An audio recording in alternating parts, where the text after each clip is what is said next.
Bonjour, bienvenue dans cette vidéo qui me permettra d'expliquer un petit peu ce qu'est le protocole RAICOM qui est compatible avec les décodeurs ESU à partir de la version 4.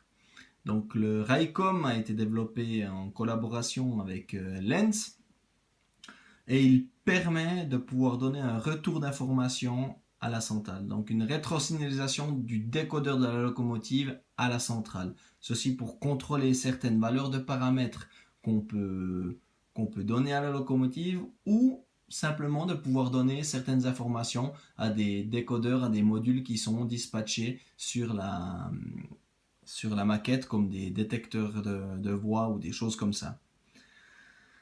Donc ici on voit mon Ecos 2 des U avec mon banc d'essai et un décodeur micro de la version 4. Ça suffira amplement pour faire la petite démonstration et donner les explications que j'aimerais partager avec vous.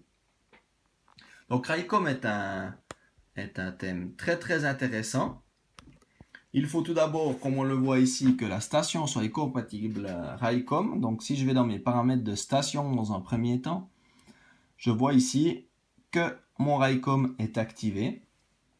Donc, qu'on peut discuter avec des décodeurs qui ont cette fonction RAICOM. On a un paramètre annonce automatique. Ceci, j'y reviendrai un petit peu plus tard, mais ça permettra en gros de déposer la locomotive sur les voies et si elle n'est pas connue de la station, elle va s'enregistrer automatiquement, mettre les icônes des fonctions et tout ce qu'on a pour interagir sur l'interface de l'ECOS. Ensuite, on peut mettre l'attribution d'adresse. Donc, quand elle voit une nouvelle locomotive, elle propose par exemple ici une adresse à partir de 1000. Et ensuite, la petite option qu'il y a dessous, créer un signal asymétrique. Ça, j'ai pas trop cherché que c'était, mais en gros, c'est compatible avec le Motorola. Si on active Motorola ici, on voit que on peut activer ceci. Si on a des décodeurs en format Motorola, et qu'on n'a pas mis la masse commune des lampes de l'éclairage de la locomotive sur le fil bleu de décodeur, eh ben on a un petit peu des oscillations. Donc ceci permettrait de diminuer un petit peu ces oscillations. Donc on a vu maintenant au niveau de la station comment activer le RAICOM. Maintenant si on regarde par rapport au décodeur, donc j'ai pris un mode d'emploi, j'espère que ça sera assez visible. Donc on voit ici le paramètre 29. Le bit 3, on peut activer et désactiver le RAICOM en ajoutant 8 dans la valeur du CV. Donc simplement, en mettant cette valeur, on active le RAICOM. Donc on va aller contrôler ceci. Donc ici, j'ai ma voie de programmation, mon adresse 29. Je vais lire la valeur que j'ai dedans, j'ai 12. Donc mon RAICOM est actif.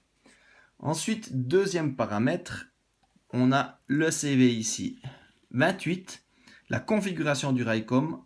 Actuellement, 3 bits à disposition.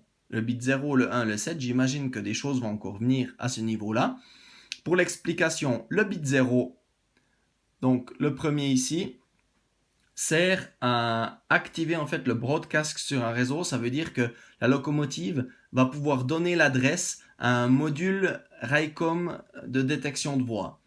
Donc, quand notre locomotive arrive dans la gare, on aura une détection de présence compatible RAICOM qui va pouvoir lire son adresse et la retourner soit à une station digitale, soit à un logiciel PC, etc., etc. Le paramètre au bit 1, c'est pour activer l'échange de données entre la station et le décodeur. Typiquement, si on veut écrire un CV dans le décodeur, on aura le retour avec sa valeur pour pouvoir le contrôler. Ensuite, le 7, RAICOM Plus, encore une fois quelque chose qui a été développé avec Lens, c'est vraiment ce paramètre qui permet de dire que quand on dépose une locomotive sur le rail, elle s'enregistre automatiquement dans la station. Donc si maintenant je viens voir mon paramètre 28, qu'est-ce que j'ai? 131, donc là j'ai la totalité des fonctions RAICOM qui sont activées dans mon décodeur. Donc Voilà comment on paramètre le décodeur en Raycom avec la station. Merci de m'avoir écouté et meilleures salutations.